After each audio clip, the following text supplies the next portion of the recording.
Si alguna vez has conducido por las montañas rocosas, probablemente hayas visto letreros para la División Continental, la columna vertebral de América del Norte.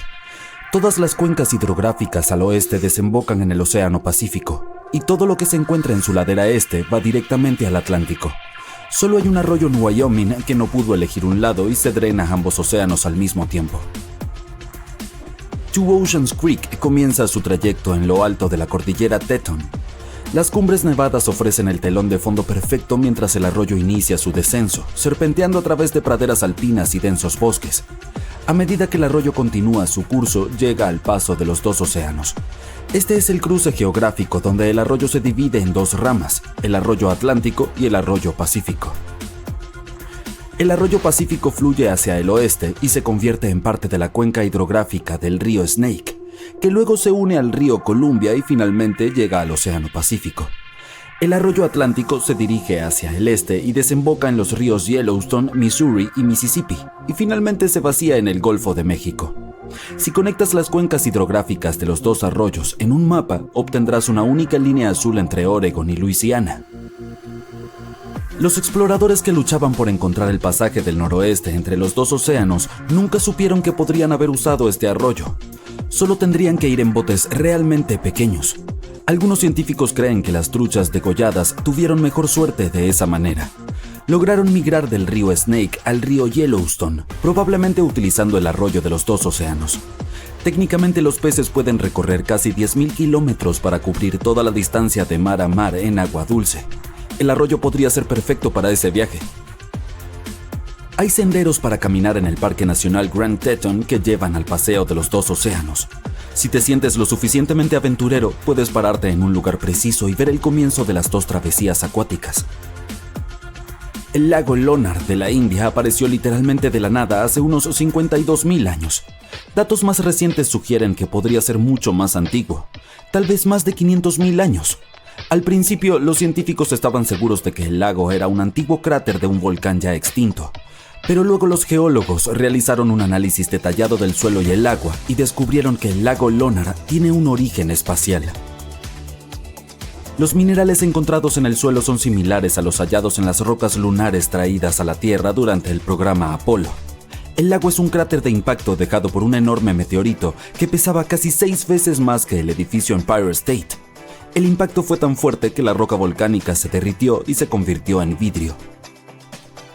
En el 2020, el lago, que ya era lo suficientemente peculiar, de repente se volvió rosa.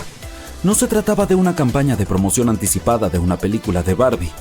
El análisis detallado demostró que el agua contenía un nivel aumentado de microbios únicos que se acumulan en la superficie y emiten cierto pigmento rosado.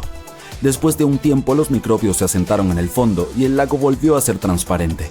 Los flamencos que obtenían su comida del lago también llegaron a probar algunos de los microbios y se volvieron de un tono de rosa más brillante de lo habitual.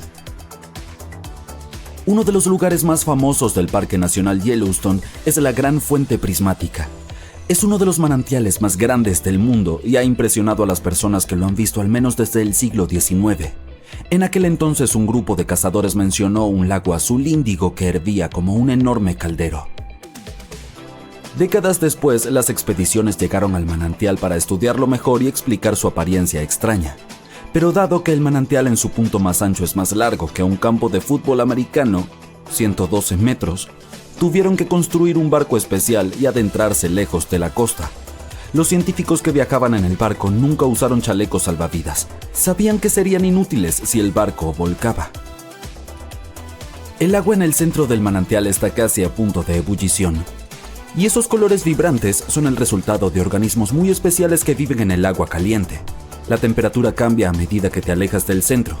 Diferentes especies a las que no les importa el calor se han asentado en varias partes del manantial, otorgándoles sus famosos pigmentos diversos.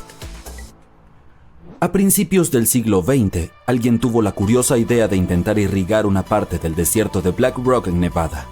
Perforaron un pozo y encontraron mucha agua, pero estaba cerca de la temperatura de ebullición. Obviamente, el agua no era apta para la agricultura, por lo que el geyser creado por el hombre fue abandonado. Con el paso de las décadas, se transformó lentamente en un impresionante cono de depósitos de carbono de calcio. Luego, en 1964, una empresa de energía geotérmica perforó otro pozo cerca del primero. El agua que encontraron tenía la misma temperatura. Esta vez no estaba lo suficientemente caliente para sus necesidades de producción de energía. Por lo tanto, decidieron tapar el pozo y marcharse. Pero el agua logró subir y salir, y secó por completo el primer geyser. Del segundo, al que se le dio el nombre de Fly Geyser, todavía fluye agua ardiente rica en minerales. El cono es multicolor y parece algo que no es de este planeta, gracias a las algas que viven en él, que adoran el calor.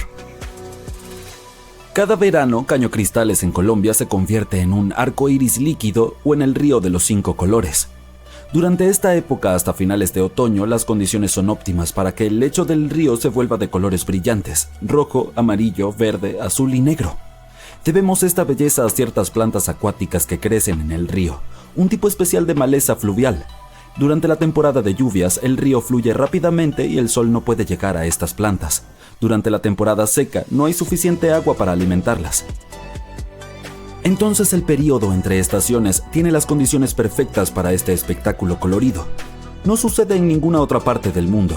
En determinado momento, el número de turistas que querían verlo se volvió tan grande que los científicos estaban preocupados porque fuera perjudicial para esta región con tanta biodiversidad. La zona es hogar de raras especies de animales, aves y plantas. Ahora existen senderos de ecoturismo y horarios de apertura estrictos. En agosto de 2014, un hombre de Túnez regresaba a casa desde el norte después de hacer sus negocios. Era una calurosa tarde de verano y él soñaba con agua cuando de repente apareció justo frente a él. Había un lago entero en medio del desierto y el hombre estaba seguro de que no se encontraba allí varios días antes. El nuevo cuerpo de agua recibió el apodo de Lago Misterioso y se convirtió, claro está, en un gran misterio. Cientos de personas vinieron aquí para nadar en el agua clara y fresca. El lago se volvió un lugar popular, pero unos días después el agua se volvió de un color verde oscuro. A la gente no le importó este detalle y continuaron bañándose en el lago. Pero cuando los científicos y geólogos llegaron al sitio, anunciaron que el agua era peligrosa para nadar. El lago estaba estancado. No se renovaba a través de corrientes subterráneas y las lluvias tampoco lo alimentaban. Por eso el agua se volvió mohosa y sucia. Allí había algas y muchas bacterias perjudiciales para el cuerpo humano. Los científicos también descubrieron que la tierra de esta región tenía depósitos de fosfato. Esta sustancia puede descomponerse, pero eso no impidió que las personas se bañaran en el lago en medio del desierto. Cómo llegó allí sigue siendo un misterio. Algunos expertos creen que unas lluvias intensas habían llenado un agujero del terreno con agua. Otra teoría más aceptada sugiere que un terremoto formó el lago. La actividad sísmica debe haber rasgado la corteza terrestre sobre el nivel freático. Y luego, manantiales subterráneos llenaron la grieta. Entonces, en teoría, el lago podría drenarse algún día, tan repentinamente como apareció. El río Amazonas es famoso por sus pirañas, tiburones toro y otras criaturas que no querrías encontrar, pero hay ríos aún más peligrosos en el mundo. El más profundo de ellos, el Congo, alcanza tal profundidad en algunas de sus secciones que incluso la luz no puede llegar hasta allí. Es el único río importante que cruza el Ecuador 2 veces y transporta suficiente agua para llenar más de 13 piscinas olímpicas en el Océano Atlántico cada segundo. Incluso los navegantes más experimentados tienen problemas para atravesar todas sus fuertes corrientes, los rápidos en su parte superior y las cascadas y gargantas en la sección inferior. Las corrientes del Congo son tan rápidas y poderosas que incluso dividen animales como lo hacen las montañas y los océanos. Hay nuevas especies de peces que están evolucionando por separado en las dos orillas, ya que no pueden cruzar al otro lado y reproducirse entre sí. Uno de los tipos de peces más peligrosos que habitan aquí es el pez tigre Goliat. Estos monstruos, que pueden alcanzar hasta 1,5 metros y se desplazan a una velocidad de 40 kilómetros por hora, son parientes de las pirañas. Sus bocas están llenas de dientes afilados y despiadados como cuchillas. Sus hembras ponen cientos de miles de huevos y las crías son depredadoras desde que nacen. Tienes una buena razón para temerle al pez tigre Goliat, ya que son los únicos peces de agua dulce en África que han atacado a cocodrilos e incluso a humanos. De acuerdo, no nadaré ahí. Hay densas selvas y una fauna salvaje más hambrienta, que incluye serpientes y algunos hipopótamos agresivos a lo largo del río. Aún así, se utiliza como una vía fluvial en África Central, por lo que las barcazas que navegan en él durante semanas a menudo están abarrotadas con hasta 2,000 personas. Y sí, se vuelcan cada cierto tiempo. Y si crees en el folclore local, hay una cosa más a la que deberías temerle. El que detiene el flujo de los ríos, una bestia parecida a un dinosaurio que supuestamente vive en la cuenca del río Congo. Ha habido más de 100 avistamientos en el último siglo, pero nadie puede proporcionar pruebas sólidas de que la bestia sea real. A comienzos del siglo XXI, hubo una serie de terribles y misteriosas historias sobre el río Cali en Asia. Algo descrito como un cerdo de agua de color barro arrastraba a los nadadores bajo el agua frente a testigos aterrorizados. El biólogo británico Jeremy Wade se dispuso a resolver el caso. Notó que todos los incidentes aterradores ocurrían en un lugar específico, que se extendía aproximadamente 6,5 kilómetros. Los aldeanos le contaron que esta criatura estaba creciendo grande y malvada debido a toda la comida que conseguía. Wade examinó el agua con una sonda de profundidad y pensó que podría haber sido un remolino. Luego, el monstruo arrastró un búfalo de agua doméstico al agua. Y los búfalos son grandes y pesados, por lo que la criatura que lo atacó tendría que haber sido súper fuerte. Los cocodrilos de agua salada no van tan lejos tierra adentro, y las especies locales más comunes no viven en aguas frías. Tampoco había tiburones toro en la zona. Finalmente, Wade avistó varios bagres gunch bajo el agua. Algunos de ellos eran del tamaño de un humano. No podían capturar a estos monstruos con una caña de pescar común, pero una construcción ceremonial especial hizo el trabajo. El pez más grande medía 2 metros de largo y pesaba 3 veces más que un gunch promedio. Era lo suficientemente grande como para derribar a un humano o a un animal grande, pero Wade mencionó que podría haber ejemplares incluso más grandes viviendo en el río Cali. El río Orinoco, en Sudamérica, es peligroso para navegar debido a unas curvas bastante locas y fuertes corrientes submarinas. Es fácil perderse en él, incluso si tienes tu GPS encendido. Hay cascadas repentinas a lo largo y debes estar preparado para manejarlas si quieres sobrevivir. El río es el único hogar de un raro cocodrilo del Orinoco, y hay algunos peces vampiro que resultan bastante aterradores nadando por sus aguas. Este pez payara tiene dagas afiladas y puntiagudas que cubren sus encías y 2 colmillos alargados que emergen de sus mandíbulas inferiores. Podría visitar a un ortodoncista y usar algunos frenos, ¿no crees? Es un cazador feroz que siempre está buscando su próxima víctima, que será un pez de tamaño mediano o grande. Si un humano atrapa a un payara, se defenderá. Le dejará cortes, mordiscos y mordidas. Sin embargo, no hay casos conocidos de esta belleza quitándole la vida a un humano. Bien, supongo que eso es bueno. El río Amarillo en China recibió su nombre por su color, pero no siempre fue tan amarillo. Se formó hace al menos 30 millones de años y ha cambiado su curso más de 30 veces a lo largo de los siglos. Los sedimentos amarillos que se desplazan río abajo desde una meseta a lo lejos lo transformaron de claro a turbio. Esta sustancia de grano fino se acumuló en el fondo del río y formó presas naturales. Las enormes cantidades de agua que transporta el río necesitan encontrar su camino hacia el mar. Y es entonces cuando ocurren grandes inundaciones, las cuales se llevan varios millones de vidas en diferentes épocas. Los lugareños intentaron resolver el problema construyendo diques cada vez más altos, pero solo empeoraron las cosas.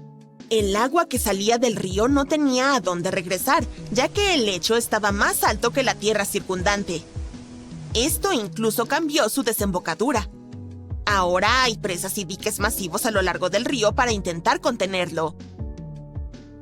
El río Paraná es el segundo más largo de América Latina y tiene muchos afluentes.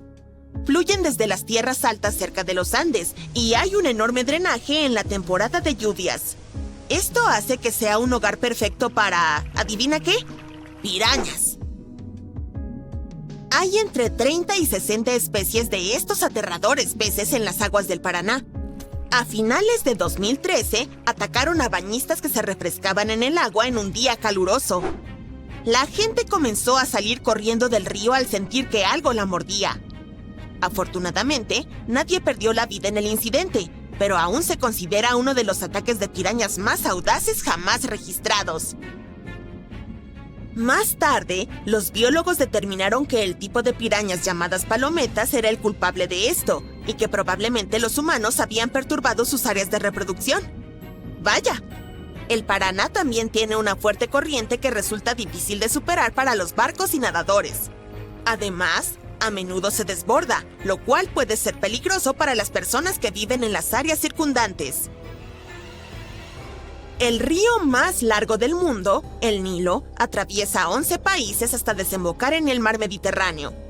Expediciones han pasado siglos buscando su fuente y aún nadie sabe con certeza dónde comienza. Sumando al misterio, el majestuoso Nilo toma un giro inesperado justo en medio del Sahara. Científicos descubrieron que se debe a una enorme formación rocosa subterránea de hace millones de años.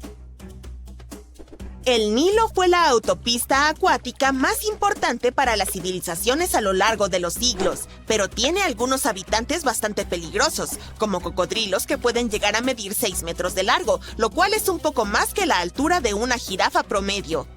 Estos malos pueden alcanzar una velocidad de 48 kilómetros por hora en tierra y se cobran la vida de un par de cientos de personas cada año. A veces, los hipopótamos que también viven aquí persiguen botes, y serpientes venenosas como la mamba negra y la cobra egipcia se suman al conjunto. Una de las criaturas más peligrosas en el Nilo es el mosquito, ya que transporta todo tipo de enfermedades que afectan a cientos de miles de personas. El río Brahmaputra, en Asia, transporta aguas de los majestuosos Himalayas. Cuando la nieve en las montañas se derrite, el río se desborda de manera masiva, lo que provoca deslizamientos de tierra. A su vez, obliga a millones de personas a mudarse y se cobra la vida de cientos de animales en los parques nacionales cercanos. Estas inundaciones también son comunes durante la temporada del monzón en India, de junio a octubre, con fuertes lluvias. El curso del río Brahmaputra ha cambiado de forma increíble en los últimos 2 siglos y medio. La erosión es otro peligro que oculta. Las orillas del río están principalmente compuestas de arena y limo poco cohesivos, y aunque la tasa de erosión ha disminuido, sigue siendo la razón por la que muchas personas pierden sus tierras y se ven desplazadas. El Brahmaputra es uno de los pocos ríos en el mundo que tiene una marea viva. Es una fuerte ola de marea que avanza río arriba contra la corriente donde un río desemboca en un océano o mar. Y ahí lo tienes. Hubo un descubrimiento misterioso en lo profundo del Mar Rojo. Las llamadas piscinas de la muerte. Vaya, eso da miedo. En el año 2020, los investigadores realizaron una inmersión en el Mar Rojo. El lugar de la misión estaba en el Golfo de Aqaba, entre Arabia Saudita y Egipto. Cerca del final de su expedición, mientras se adentraban más en las aguas que se oscurecían, notaron algunas algas extrañas flotando sobre el fondo marino. Decidieron usar un vehículo operado a distancia para investigarlas. De repente, descubrieron unos extraños lagos inmóviles de agua dentro del mar. Se llaman piscinas de salmuera. Básicamente, son bolsas de agua salada en lo profundo del fondo oceánico. Y cuando digo salada, lo digo en serio. A veces son hasta 8 veces más saladas que el agua del océano. Misteriosamente, no se mezclan bien con su entorno. Se formaron hace millones de años, en algún momento durante la época del Mioceno, cuando criaturas extrañas vagaban por la tierra y los depósitos minerales profundamente enterrados se disolvían en el mar. La piscina más grande abarca unos 10.000 metros cuadrados. Mientras tanto, otras 3 más pequeñas tienen menos de 10 metros cuadrados cada una. En un principio, este descubrimiento no parece tan aterrador, pero esta es la razón por la que son tan horripilantes. No solo son muy saladas, sino que también carecen de oxígeno. ¡Espera un segundo! ¿No es normal para algo que está bajo el agua? Resulta que las aguas de la Tierra están llenas de oxígeno, y al menos la mitad de este elemento proviene de los océanos. Así como las plantas en la Tierra, las plantas marinas, así como el fitoplancton y las algas, absorben la luz solar y producen oxígeno a través de la fotosíntesis. Liberan mucho oxígeno en el entorno. La vida marina consume la mitad, por lo que solo alrededor de 1/4 parte del oxígeno que respiramos proviene de los océanos. Al igual que nosotros, las criaturas del mar necesitan este elemento para sobrevivir. Sin él, no pueden respirar ni mantener su metabolismo. Por eso esas piscinas son súper peligrosas. Es como un charco de jarabe espeso para los animales.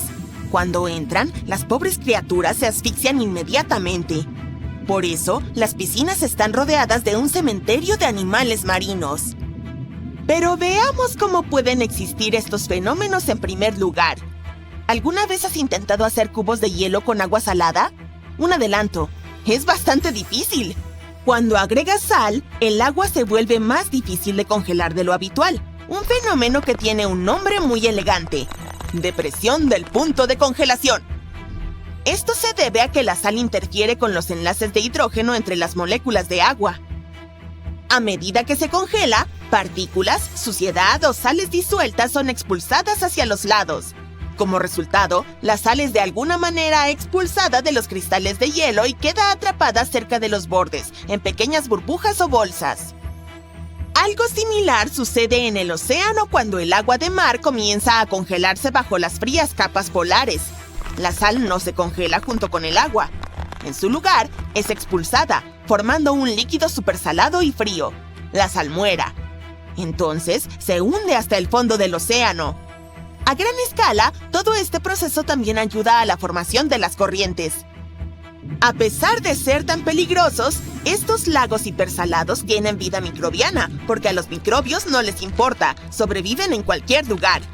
Literalmente hay mantas gruesas llenas de microbios en las salmueras.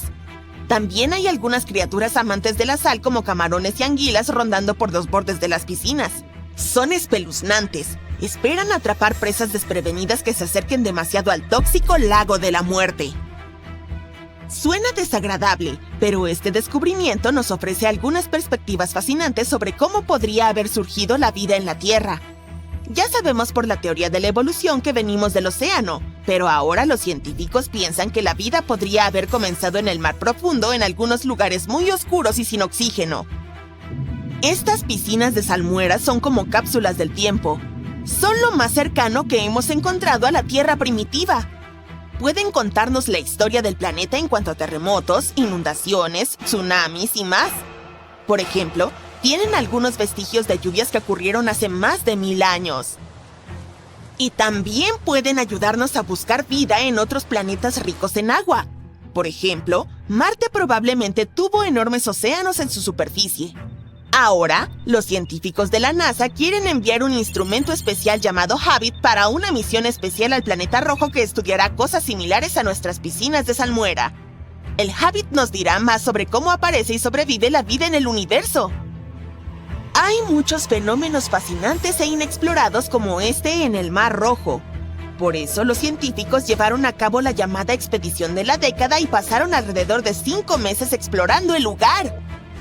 Esta expedición fue lanzada por el Centro Nacional para la Vida Silvestre. Hicieron tantos descubrimientos notables que ahora tenemos 77 nuevos artículos de investigación. Por ejemplo, encontraron más de 10 agujeros azules, increíbles sumideros submarinos que albergan ecosistemas únicos. También aprendieron que los delfines pueden usar esos agujeros azules para proteger a sus crías de los depredadores. Los científicos encontraron rastros de grandes tiburones blancos, una inquietante comunidad de peces linterna de aguas profundas que viven en condiciones de bajo oxígeno e incluso una nueva especie de coral. Son los corales de aguas profundas más resilientes los que también se adaptan sin problema a la falta de oxígeno, como los microbios que mencionamos antes. Hablando de eso, la investigación también nos mostró algunos nuevos respiraderos térmicos antiguos y grandes acumulaciones de formaciones microbianas cerca de la isla Farazán. ¿Puedes creer que aún así solo hemos explorado el 5% del océano? Está dividido en varias capas según la profundidad. Cada capa se vuelve más oscura y aislada de la luz solar a medida que profundizamos. Los lugares a los que no puede llegar la luz solar son aterradores. La capa divertida y adorable, con delfines y tortugas, se llama zona epipelágica o de luz solar. Es tan pequeña, pero tiene una profundidad de aproximadamente 200 metros. Luego tenemos la zona mesopelágica o de penumbra. Es la capa de misteriosos pulpos, tiburones y otros solitarios que se extiende hasta unos 900 metros de profundidad. Y los horrores comienzan más abajo. Nos encontramos con la zona batipelágica o de medianoche. Se extiende hasta 4.000 metros bajo la superficie, como la mitad del Everest. Aquí encontramos al famoso y desafortunado pez gota, calamares y peces abisales. Debajo se encuentra la zona abisal, que se extiende hasta unos 6.000 metros de profundidad. Dado que no hay mucha luz solar ni oxígeno, la mayoría de las criaturas aquí son bastante pequeñas, como los gusanos tubícolas y los camarones. La oscuridad continúa hasta que llegamos al lugar más aterrador del planeta. Una zona llena de fosas formadas por los movimientos de las placas tectónicas, la zona Hadal. Se llama así por Hades, la deidad del inframundo en la mitología griega. Así como el reino de Hades es oscuro, remoto y custodiado, la zona Hadal es la parte más profunda del océano. Comienza alrededor de 6.000 metros y puede llegar a descender a 11.000 metros o más. La famosa fosa de las Marianas también pertenece a esta zona. Solo 3 individuos en la historia han visitado estas profundidades en persona, así que es uno de los lugares menos explorados y más misteriosos de nuestro planeta. Sin embargo, a pesar de la increíble presión, las temperaturas cercanas a la congelación y la completa oscuridad, aún hay seres que logran sobrevivir aquí. Criaturas como los anfípodos, que se alimentan de materia muerta que cae desde arriba, y el pez caracol Hadal, que vive hasta 8.200 metros de profundidad. Los científicos suponían que si no hay luz solar, no habría mucho oxígeno alrededor. Pero un día, un equipo de investigación decidió medir los niveles de oxígeno en una de esas zonas profundas. Sorprendentemente, los niveles eran súper altos. Revisaron el equipo, pensando que estaba fallando, pero no. Todos los sensores mostraban lo mismo. El oxígeno era generado de alguna manera por las rocas. Estas pequeñas rocas del tamaño de una papa en el fondo del mar se llaman nódulos polimetálicos. Son ricas en metales como cobre, níquel y cobalto, y básicamente son como pequeñas baterías. Cuando pones una batería en agua salada, puede producir burbujas de gas, un proceso llamado electrólisis. Del mismo modo, estas rocas generan pequeñas corrientes eléctricas que son lo suficientemente poderosas para producir los mismos gases y dividen las moléculas de agua en hidrógeno y oxígeno. Fue la primera vez que vimos oxígeno producido por algo no vivo. Esto es lo que los científicos ahora llaman oxígeno oscuro. Resultó que alrededor de la mitad de las grandes especies marinas, o megafauna, vivían solo de oxígeno oscuro. Todos estos descubrimientos están reformulando nuestra comprensión acerca de dónde y cómo podría evolucionar la vida. Significa que podríamos encontrar vida en otros planetas o satélites con condiciones de bajo oxígeno, como Encélado y Europa, las lunas de Júpiter y Saturno, que tienen grandes masas de agua congelada. ¡Qué maravilla! Hace alrededor de 2500 años, yo no existía en ese entonces, un terremoto cambió por completo el curso de uno de los ríos más grandes y famosos del planeta, el Ganges. Es normal que los ríos no permanezcan en un solo lugar, así que si vives cerca de uno, este podría simplemente desaparecer sin dejar rastro o inundar toda la ciudad un día. En el caso del Ganges, un terremoto supermasivo fue la razón de este cambio drástico. Los científicos dicen que podría volver a suceder, y eso sería un gran problema para millones de personas que dependen de este río. El río Ganges comienza como pequeños arroyos en el Himalaya y recorre un largo camino de más de 2.500 kilómetros. A lo largo de su recorrido se encuentra con otros grandes ríos como el Brahmaputra y el Meghna antes de que toda el agua desemboque en la bahía de Bengala. El Ganges tiene el delta más grande del mundo entre todos los ríos. Y al igual que muchos otros ríos en la región, ha cambiado su curso lentamente con el tiempo. Estas variaciones sí ocurren cuando un río erosiona sus orillas. Generalmente tardan mucho tiempo en producirse, a veces décadas. Los científicos han descubierto que el sistema fluvial Ganges-Brahmaputra ha cambiado varias veces en los últimos 6.000 años. Al observar imágenes satelitales del delta del Ganges, notaron algo interesante. Había un hundimiento en forma de media luna en el suelo a unos 45 kilómetros de donde fluye el río actualmente. Esta depresión tenía más de 1,5 kilómetros de ancho y se extendía por muchos kilómetros. Pensaron que podría haber sido un antiguo cauce principal del río Ganges hace mucho tiempo. En 2018, el equipo decidió visitar el área para investigar ellos mismos y tomar muestras para aprender más al respecto. Sin embargo, mientras regresaban a casa, notaron un pozo donde alguien estaba excavando tierra para crear un estanque. Al día siguiente planeaban llenarlo con agua, pero los investigadores detectaron algo extraño en la tierra. Había bandas verticales de arena de color claro mezcladas con el lodo más oscuro. Estas capas especiales son pistas del pasado. Indican que un antiguo terremoto hizo que la arena y el agua brotaran desde debajo del suelo, lo que creó volcanes de arena que quedaron atrapados en el tiempo. Los científicos estudiaron la arena y el lodo y dedujeron que estos terremotos ocurrieron hace aproximadamente 2.500 años y fueron fuertes, con magnitudes de 7 a 8. El epicentro estaba a más de 177 kilómetros de la rama principal del río, pero fue lo suficientemente poderoso como para desplazarlo. Podría haber afectado a alrededor de 140 millones de personas. El sistema Ganges-Brahmaputra está cerca de puntos donde se encuentran las placas tectónicas de la Tierra, por lo tanto, experimenta terremotos con frecuencia. No hay peligro en este momento, pero los científicos piensan que otro terremoto masivo podría ocurrir en los próximos cientos o miles de años. Podría amenazar hasta a 170 millones de personas, lo cual es aproximadamente la mitad de la población de los Estados Unidos. Nadie puede predecir con exactitud cuándo ocurrirá un terremoto o cuán fuerte será.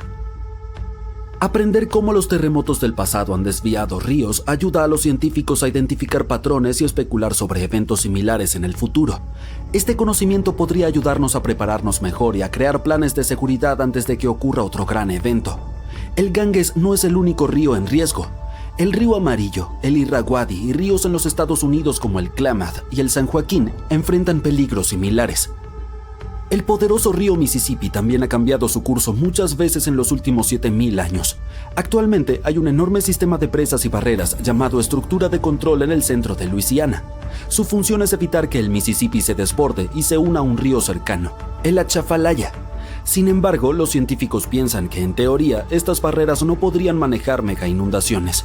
Por lo tanto, el Mississippi podría liberarse y cambiar su curso de nuevo. Esto causaría enormes problemas, especialmente en el sur de Luisiana.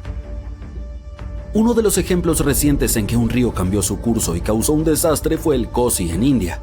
En agosto de 2008, en tan solo unos pocos días, el cauce del río se desvió aproximadamente 96 kilómetros, lo cual es un cambio enorme.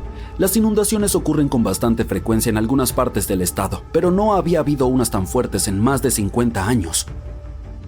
Afectaron a alrededor de 1,000 aldeas y 3 millones de personas, y cerca de 1 millón de personas tuvieron que ser evacuadas a un lugar seguro. Dado que muchas de estas personas no habían enfrentado inundaciones en mucho tiempo, no estaban preparadas para manejar la situación con rapidez. Esto les causó aún más daños a sus hogares y a sus vidas. Durante décadas, los científicos han intentado averiguar qué provoca que los ríos cambien repentinamente su curso. Un nuevo estudio explica que 2 factores trabajan en conjunto para que esto suceda. Este proceso se denomina abulsión. Primero está la preparación, que es como acumular tensión antes de que ocurra algo importante. Con el tiempo, los sedimentos, arena, tierra y otras cosas arrastradas por el río se depositan en ciertos lugares. Esto puede elevar el río por encima del terreno circundante o hacer que una pendiente cercana sea más empinada que el curso actual del río. Y luego está el detonante, que es como la gota que colma el vaso y desencadena todo. Este podría ser una gran inundación, un terremoto o incluso algo como un montón de troncos que bloquean el agua. Los investigadores examinaron imágenes satelitales de aproximadamente 170 casos de abulsión de los últimos 50 años. Notaron que estos eventos ocurrieron con más frecuencia cerca de las desembocaduras de los ríos y de las montañas. Los ríos eran aproximadamente 3 veces más propensos a cambiar de curso en estos lugares que en las áreas entre ellos. También estudiaron 58 caudales fluviales en detalle en mapas de alta definición para medir la superelevación, es decir, cuán alto está el río en comparación con el terreno circundante. También midieron la ventaja de pendiente, que es cuán empinada puede ser una nueva ruta en comparación con la actual del río, y descubrieron que cerca de las montañas los ríos a menudo acumulan tanto sedimento que se elevan demasiado y se desbordan. Pero cerca de las desembocaduras de los ríos, como en los deltas, los cauces necesitan una ventaja de pendiente pronunciada para romper el barro y formar una nueva ruta. Estos 2 factores trabajan en conjunto con un sube y baja. Si uno es más fuerte, el otro no necesita ser tan fuerte para que ocurra una abulsión. Para determinar hacia dónde podría dirigirse un río si cambia de cauce, los investigadores crearon un algoritmo informático inteligente. Esta herramienta utiliza mapas para medir la inclinación del terreno y el flujo del río, a fin de predecir hacia dónde podría moverse el río. Lo probaron en 10 abulsiones pasadas y acertó el camino cada vez. Los científicos esperan poder usar estos hallazgos para proteger a las personas que vivan cerca de los ríos de inundaciones repentinas. El cambio de curso de los ríos desempeñó un papel importante en la creación de uno de los primeros sistemas de administración organizados en el mundo.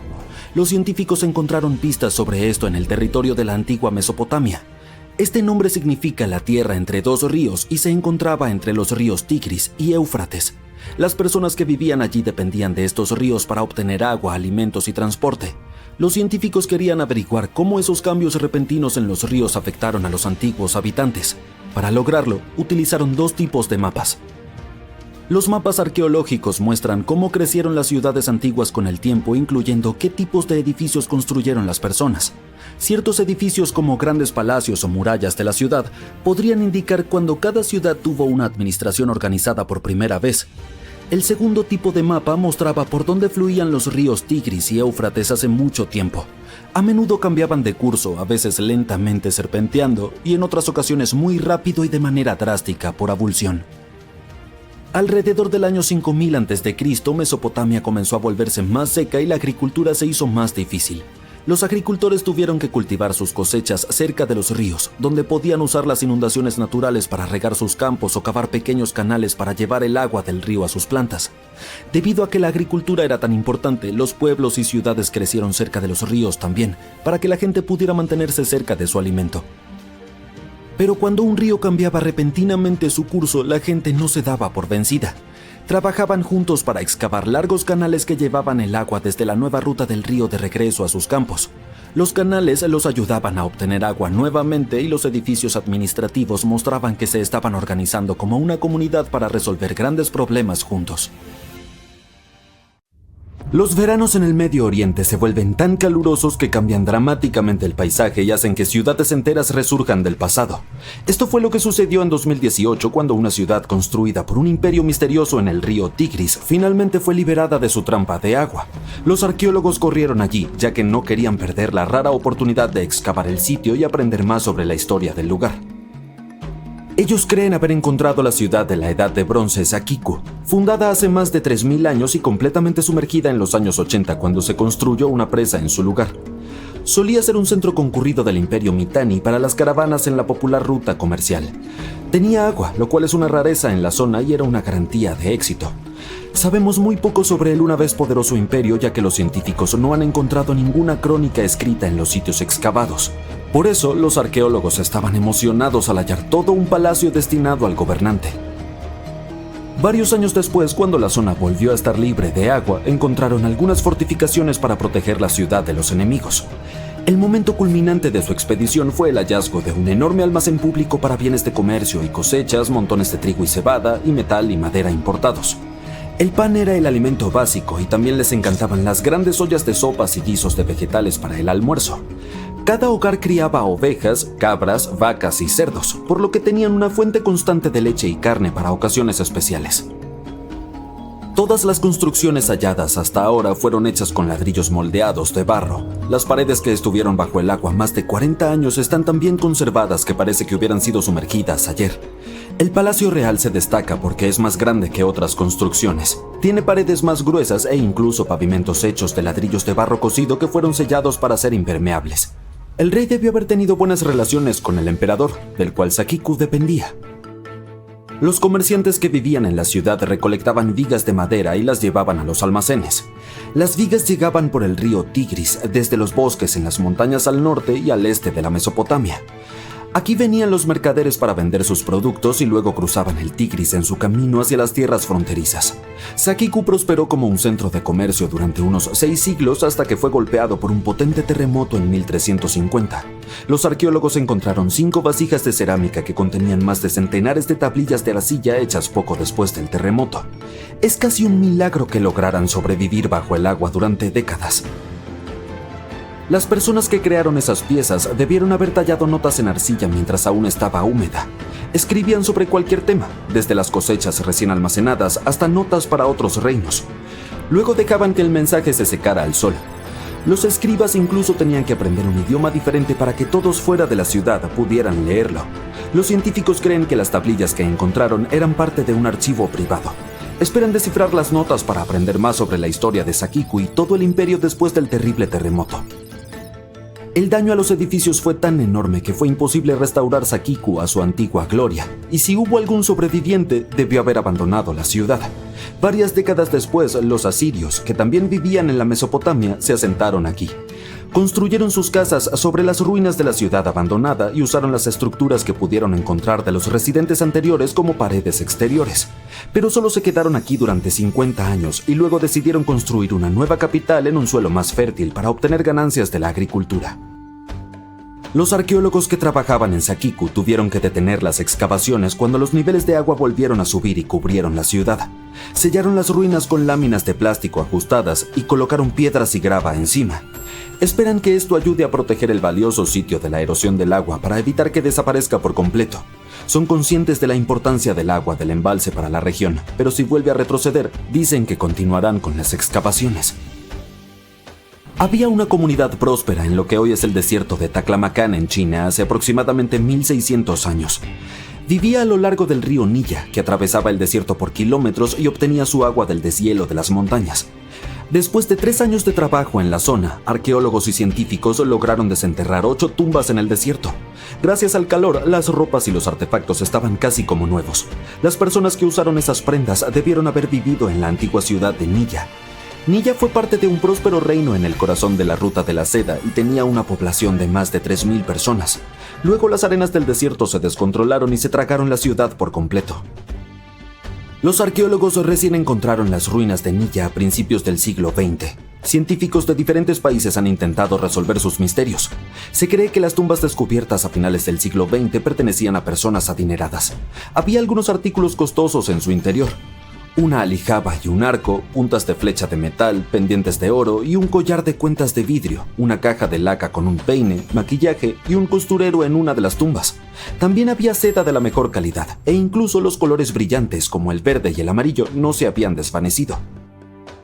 La tela también tenía caracteres chinos con citas de libros históricos, lo que ayudó a los científicos a identificar el período en el que fue hecha. Posteriormente, los arqueólogos también encontraron un gran sitio habitacional y 3 edificios en ruinas. Tal vez llevará muchos años más comprender por qué la ciudad cayó y qué les pasó a sus habitantes. Arqueólogos saudíes y franceses se reunieron cerca del Riad, la capital saudí, y encontraron un asentamiento antiguo que data de hace 8000 años. Los científicos utilizaron todo tipo de tecnología avanzada como escaneo láser, drones y fotografía aérea para desenterrar esta joya del período neolítico. Descubrieron el asentamiento en un punto arqueológico local. Entre los tesoros que desenterraron se encontraron un templo de piedra, restos de un altar y más de 2000 tumbas. Todos estos hallazgos nos revelan prácticas y rituales antiguos. El equipo también encontró las bases de 4 edificios enormes con torres en las esquinas y patios al aire libre, todos con reservorios subterráneos para almacenar agua para uso agrícola. También había un sistema de riego inteligente con canales y cisternas, lo que permitía que la ciudad prosperara en uno de los desiertos más secos del mundo. Dibujos rupestres grabados en la montaña cercana representaban la vida cotidiana de los habitantes.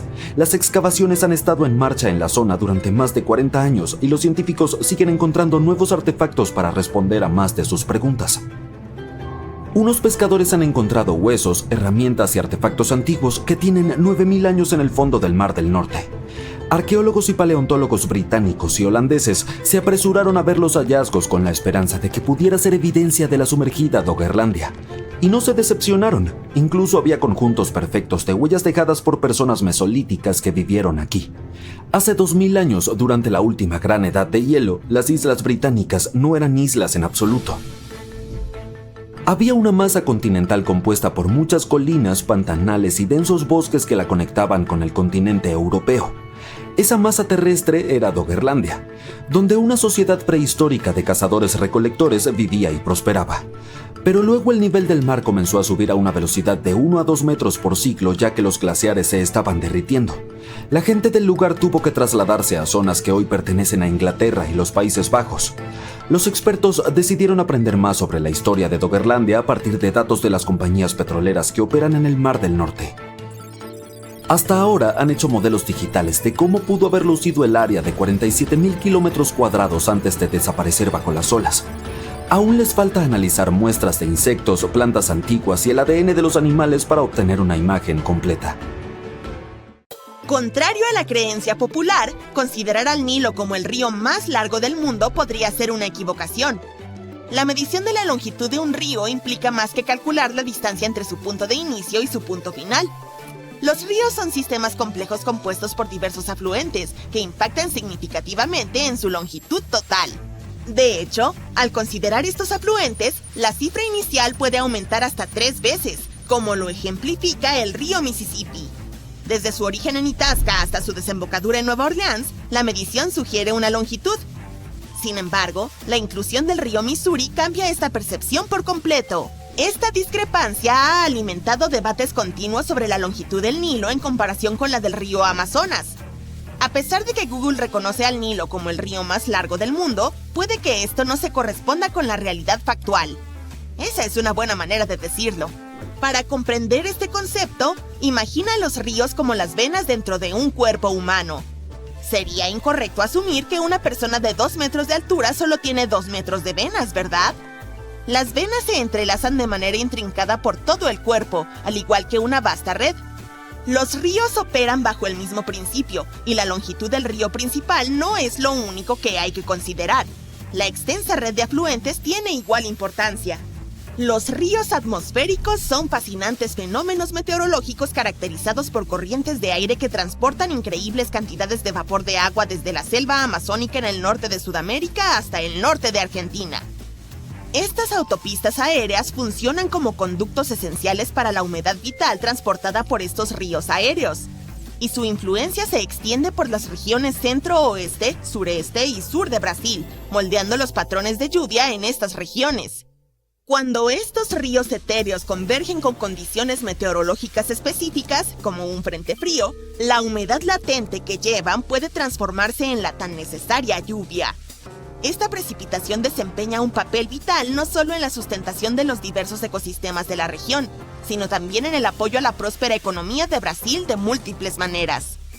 La importancia de este fenómeno es evidente, ya que permite el riego de cultivos, asegurando la productividad agrícola y la seguridad alimentaria. Además, repone los ríos locales, ya que mantiene el flujo de agua constante y la vida acuática. Por otra parte, el agua recolectada por estos ríos se canaliza hacia embalses y proporciona así una fuente confiable de energía para la nación. La cantidad de agua transportada por los ríos aéreos puede igualar o incluso superar la enormidad del caudal del Amazonas. Así, cuando unimos el convencional río Amazonas con su contraparte aérea, se vuelve significativamente más grande que el Nilo. También se observan ríos atmosféricos en la cuenca del Congo, donde el clima está predominantemente conformado por la humedad que emana del Océano Atlántico y los bosques de la cuenca del Congo. Este increíble fenómeno da lugar a niveles de evaporación tan altos como de 1 a 2 metros de agua por año. Estos ríos varían en tamaño y fuerza, pero en promedio transportan un volumen de vapor de agua comparable al flujo de la desembocadura del río Mississippi. En casos raros, los ríos atmosféricos poderosos pueden llevar hasta 15 veces esa cantidad. Cuando estos ríos alcanzan la Tierra, liberan el vapor de agua acumulado, lo que da como resultado lluvias o nevadas.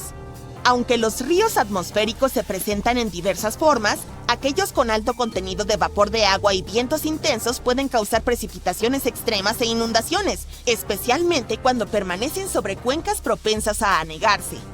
Un ejemplo de un río atmosférico bien conocido es el Pineapple Express, un sistema capaz de transportar humedad desde regiones tropicales cerca de Hawái hasta la costa oeste de Estados Unidos. Estos fenómenos pueden interrumpir el tráfico, desencadenar deslizamientos de tierra y causar una destrucción significativa de vidas y propiedades. Sin embargo, no todos los ríos atmosféricos representan riesgos. Muchos son sistemas más débiles que proporcionan lluvia o nieve valiosa, esencial para mantener los suministros de agua. Por otra parte, juegan un papel crítico en el ciclo global del agua y tienen una asociación estrecha con el suministro de agua y las inundaciones, particularmente en el oeste de los Estados Unidos. Además del potencial de inundaciones, los ríos atmosféricos también contribuyen a aumentos deseables en el manto de nieve. Una serie de ríos atmosféricos fue responsable de tormentas invernales intensas que azotaron la costa oeste de Estados Unidos, desde el oeste de Washington hasta el sur de California, entre 2010 y recientemente a principios de 2024, provocando precipitaciones de entre 28 y 63 centímetros en ciertas regiones.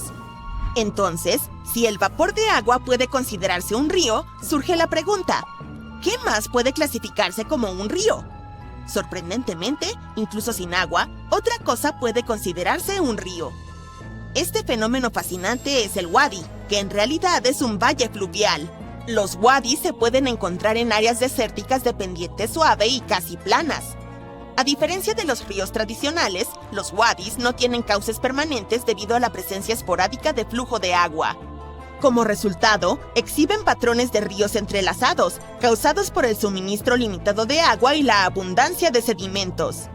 El agua que logra llegar al lecho del arroyo se filtra hacia abajo y provoca una disminución repentina de energía y una deposición significativa.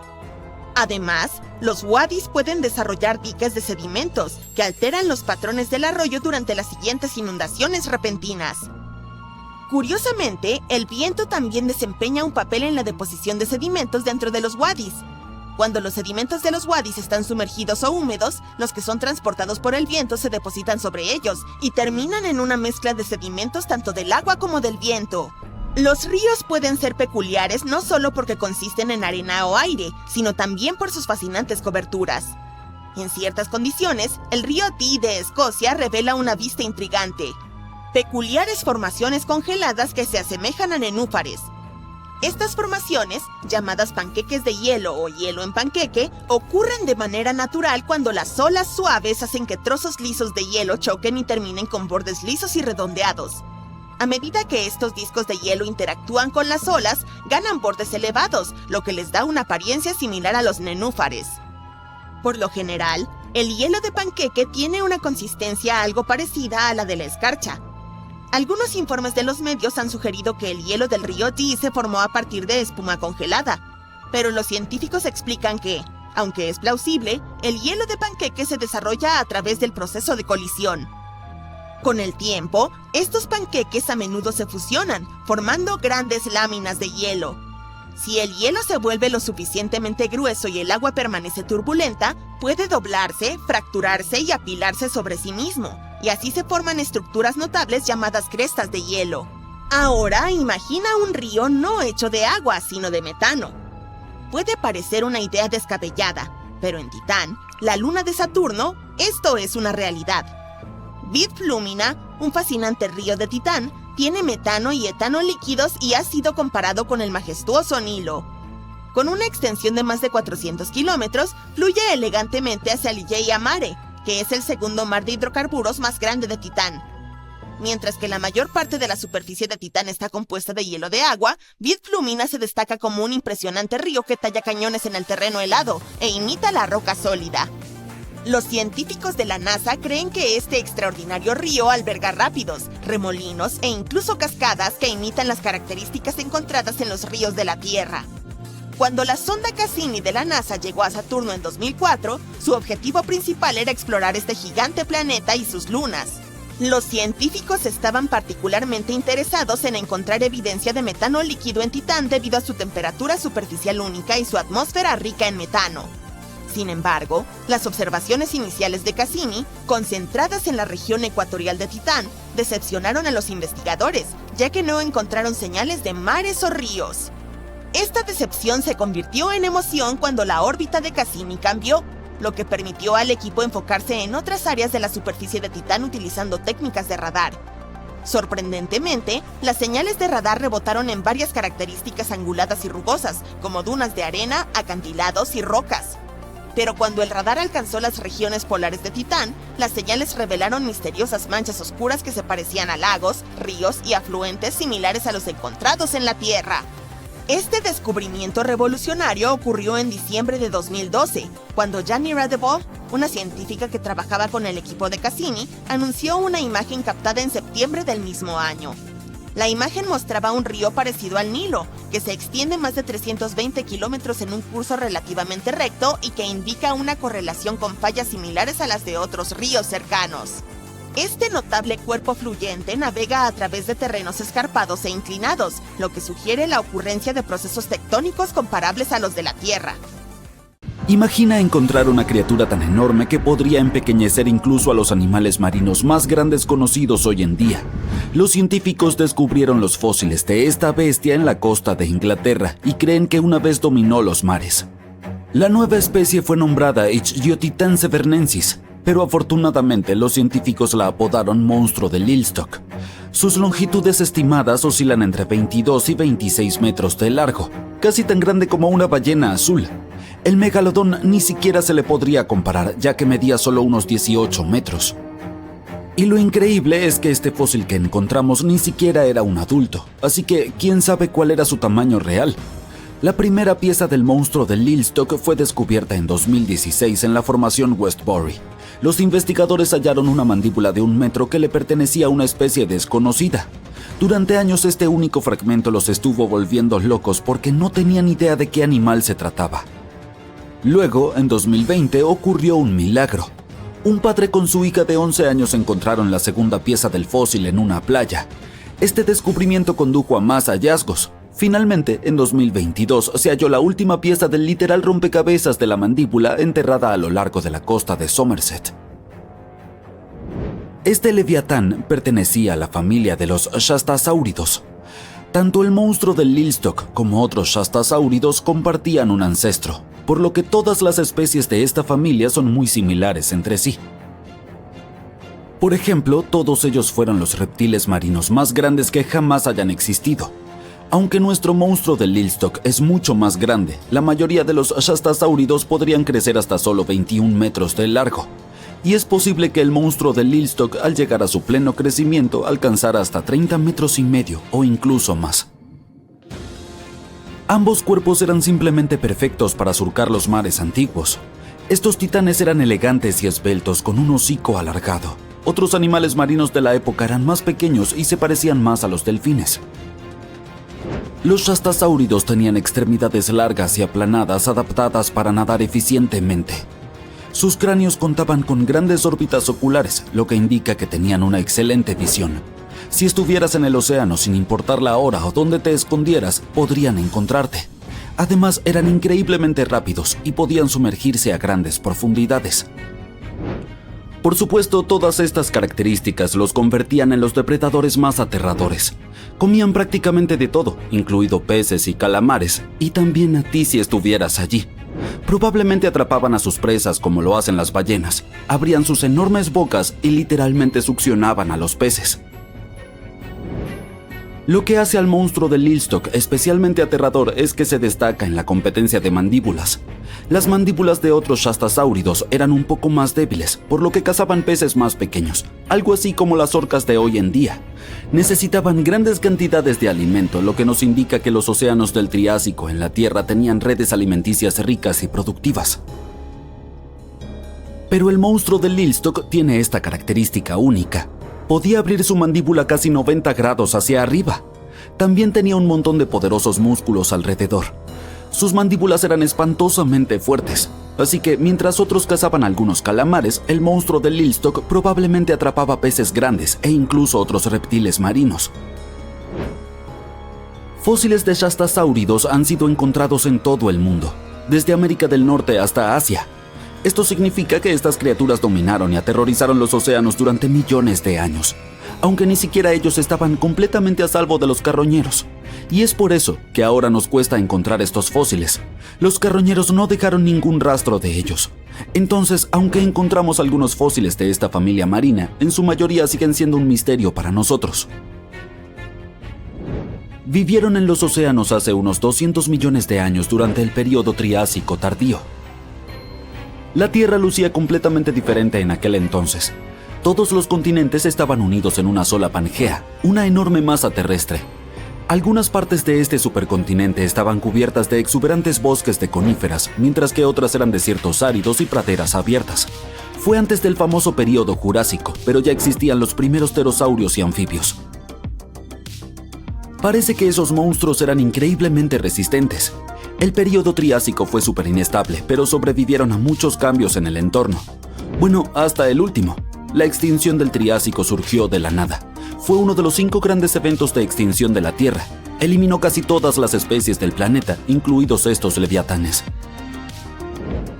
Aún no está claro qué sucedió exactamente, pero parece que hubo una gran actividad tectónica. Los volcanes en los océanos estaban enloquecidos en ese entonces.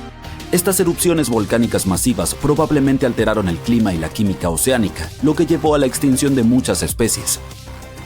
Los científicos tienen una teoría de qué podría haber ocurrido porque hubo una lluvia de cometas que volaban hacia nuestro planeta desde la nube de Oort.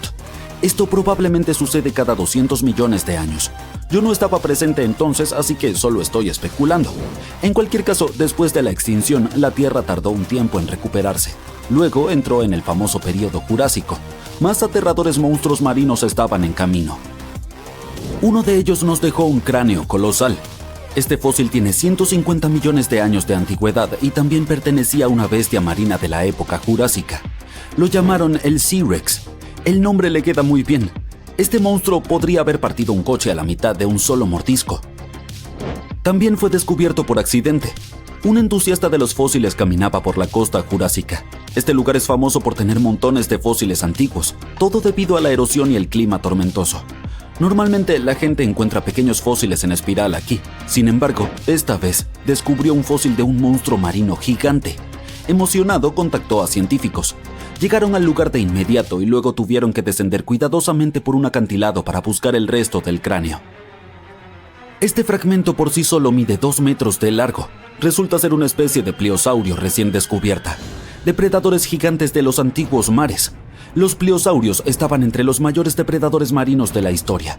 Algunos de ellos crecían hasta 12 metros de largo. Usaban sus enormes dientes para capturar y devorar presas, incluyendo otros reptiles. Bueno, al menos estas criaturas están lejos de nuestro tiempo. Pero, ¿qué hay de los horrores que aún viven en nuestros océanos? Recientemente, biólogos descubrieron el animal más largo del mundo, el cual sigue vivo hasta el día de hoy. Lo encontraron frente a la costa de Australia, en la costa de Gascoyne, un lugar muy misterioso y poco explorado. Allí, vehículos submarinos se toparon con un aterrador sifonóforo de 46 metros de largo. Eso es el doble de longitud que muchas ballenas azules y el triple de largo que una ballena jorobada. ¿No se parece un poco a uno de esos gusanos de cuerda de juguete? Pero esta criatura no es nada amigable. Es un depredador submarino en forma de cuerda. Lo que da más miedo es que esto en realidad no es solo una criatura. Es una colonia de pequeños clones que trabajan juntos como uno solo. Básicamente, una conciencia colectiva. Juntos se despliegan como una sola cuerda larga en el agua. Esta criatura podría ser el sifonóforo más largo jamás encontrado y fue descubierto a una profundidad de alrededor de 609 metros. Los sifonóforos, similares a las medusas, capturan a sus presas colgando tentáculos urticantes en el agua. Cuando estos tocan pequeños crustáceos y peces, los paralizan. Luego son llevados hasta el cuerpo de la colonia. Las expediciones a los cañones submarinos de Australia Occidental definitivamente valieron la pena. Junto con ese sifonóforo, los científicos han descubierto hasta 30 posibles nuevas especies marinas, entre ellas un nuevo pulpo o calamar, un pepino de mar de cola larga, esponjas de vidrio y grandes hidrozoos, colonias de animales que se asemejan a medusas al revés. Ninguna de estas especies había sido vista antes en Australia, pero la mayoría no resultaron tan aterradoras como la que fue descubierta recientemente en el Golfo de México. Esta criatura parece salida de un thriller de ciencia ficción. Un calamar magnapiña de 8 metros de largo o calamar de aleta grande fue descubierto cerca de una plataforma petrolera marina a una profundidad de más de 2.300 metros. Tiene tentáculos increíblemente largos y elásticos que pueden ser de 15 a 20 veces más largos que él. Los mantiene en ángulo recto con respecto a su cuerpo, lo que le da un aspecto aún más espeluznante, casi como si tuviera codos. Y sí, es otro depredador de las profundidades marinas. Estos 10 tentáculos probablemente ayudan al calamar a atrapar a sus presas y arrastrarlas al fondo del mar. Sabemos muy poco sobre esta criatura de aspecto extraterrestre, pero es muy difícil de encontrar y estudiar. Y si piensas que sus tentáculos son terribles, solo mira a estas criaturas con 20 brazos. Esta cosa parece un abrazacaras. Esta nueva especie acecha en las profundidades congeladas de la Antártida. Los expertos estaban buscando animales marinos crípticos conocidos como Promachocrinus o estrellas de pluma antárticas. Son algo similares a las estrellas o los pepinos de mar, pero tienen una apariencia de otro mundo y pueden vivir hasta 1981 metros bajo la superficie. Pero a pesar de su bonito nombre, su apariencia no es nada linda. Tiene un cuerpo extraño parecido a una fresa del cual se desprenden 20 brazos delgados. Su color varía de un púrpura a un rojo oscuro, y los brazos tienen diferentes longitudes y grosores. Brr. ¿Quién sabe cuántas más de estas aterradoras criaturas descubriremos en el futuro? La mayoría de los ríos del mundo desembocan en el mar, pero el Okavango, ubicado en África, lleva sus masivas aguas directamente al desierto del Kalahari y parece que logra hacer lo imposible y desafía la gravedad. El Okavango comienza en las tierras altas de Angola, recorre 1.600 kilómetros como cualquier otro río normal y luego termina en el delta interior más grande de la Tierra, conocido como el Pantano del Okavango. El delta tiene pendientes de tierra que descienden casi 45 metros, lo que es aproximadamente la mitad de la altura de la Estatua de la Libertad. La zona donde ahora se encuentra el delta del Okavango solía ser parte de un lago que se secó hace aproximadamente 2000 años. Sus aguas tardan varios meses en completar su recorrido y el paisaje allí nunca es el mismo. El primer europeo que encontró el delta fue el explorador escocés David Livingstone. Cuando lo vio por primera vez, quedó impactado al notar que el agua parecía fluir hacia atrás e incluso cuesta arriba. Observó dos fuertes corrientes que conectaban el Okavango con los sistemas de humedales al este. Décadas después, otros exploradores los vieron completamente secos. Varios años más tarde, las corrientes de agua estaban llenas de nuevo y continuaban vaciándose y llenándose, a veces cambiando de dirección. Los científicos lograron explicar este misterio cuando encontraron una red oculta de fallas, parte del gran valle del Rift bajo la arena. Cuando se producen terremotos grandes, como el de Indonesia en 2004, la Tierra desencadena una reacción en cadena. Pequeñas grietas subterráneas se desplazan lo suficiente como para enviar un goteo de agua río abajo, lo que comienza una inundación que eleva los niveles del agua. Además, en mayo y junio, cuando empieza el invierno en el hemisferio sur, las inundaciones traen más agua dulce y vida al pantano. Las islas quedan completamente sumergidas durante las inundaciones máximas y luego resurgen al finalizar la temporada húmeda.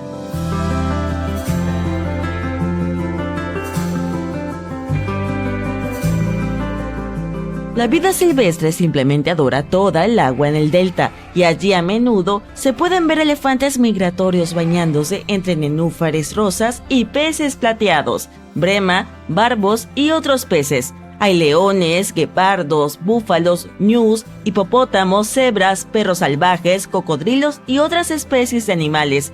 Cigüeñas, ibis, garzas, grullas y gansos disfrutan volar por el área, junto con otras 450 especies de aves.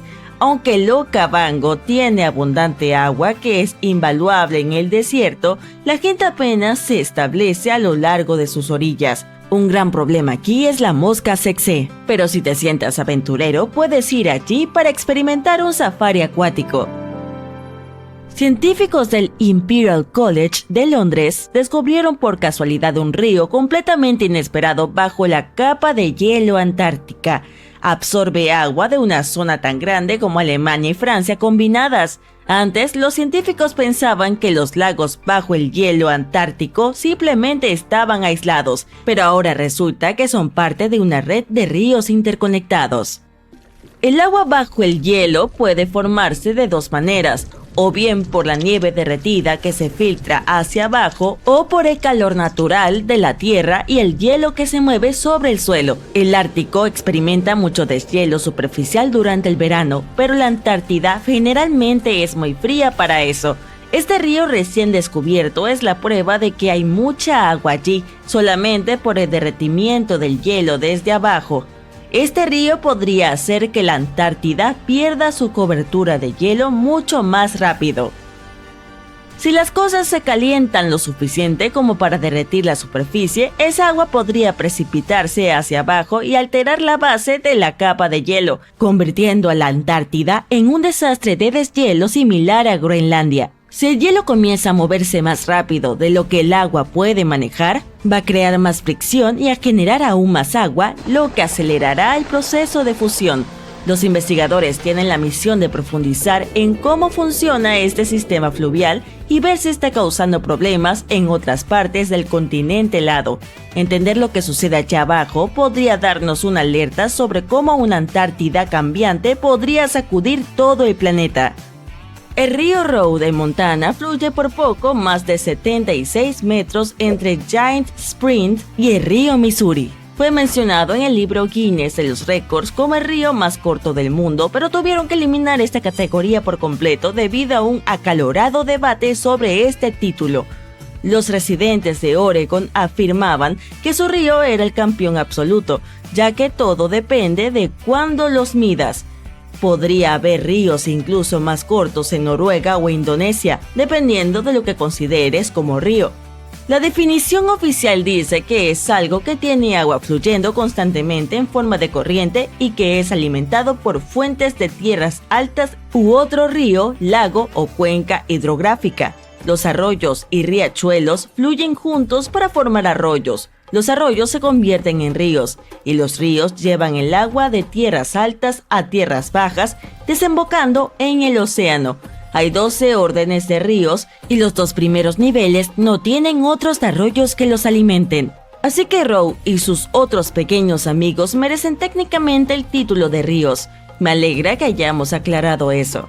El río Negro en Sudamérica es el río de aguas negras más grande del mundo y el mayor afluente izquierdo del río Amazonas. Aunque sus aguas se asemejan más a un té fuerte y solo parecen completamente negras a la distancia, obtienen ese color oscuro debido al ácido húmico. Cuando las plantas que contienen fenol se descomponen solo de forma parcial, dejan atrás este tono similar al del té. Algunas personas creen que los ríos de agua negra no pueden ser productivos, pero el río Negro ayuda a grandes industrias pesqueras y tiene lugares donde las tortugas van a poner sus huevos. En el siglo XVII, los exploradores no encontraron muchas comunidades indígenas a lo largo del río, pero probablemente esto no tenía que ver con su productividad, sino más bien con enfermedades y conflictos. Hay alrededor de 700 especies de peces documentadas en la cuenca del río Negro, incluyendo al menos 100 que no encontrarás en ningún otro lugar. Un montón de esos peces terminan en acuarios, como el muy popular tetra cardenal. Existe un canal que conecta el río Negro y el Orinoco, otro río importante de Sudamérica. Muchas especies acuáticas intentan moverse entre los ríos, pero solo las más resistentes pueden manejar la mezcla de tramos de agua negra y agua clara en ese canal. Hay un arroyo único en Wyoming que desemboca tanto en el Océano Pacífico como en el Atlántico. Comienza en lo alto de la cordillera Tetón y luego se divide en 2 ramificaciones. El arroyo Pacífico se une al más grande río Snake, que se fusiona con el río Columbia, y finalmente llega al Océano Pacífico. El arroyo Atlántico se dirige hacia el este y fluye hacia los ríos Yellowstone, Missouri y Mississippi, y finalmente desemboca en el Golfo de México. Si conectas en un mapa las cuencas hidrográficas de los 2 arroyos, obtendrás una única línea azul entre Oregon y Luisiana. Los exploradores que buscaban el paso del noroeste entre los 2 océanos nunca supieron que podrían haber usado el arroyo. Solo necesitarían barcos realmente pequeños. Algunos científicos creen que las truchas degolladas conocían esta ruta mucho antes que las personas. Lograron migrar del río Snake al Yellowstone, probablemente usando el arroyo Two Ocean. Cada verano, el Caño Cristales en Colombia se transforma en un arco iris líquido o en el río de 5 colores. Durante este periodo y hasta el final del otoño, las condiciones allí son simplemente perfectas para que el lecho del río se tiña de rojo brillante, amarillo, verde, azul y negro. Hay que agradecer a ciertas plantas acuáticas que crecen en el río un tipo especial de alga por toda esta belleza.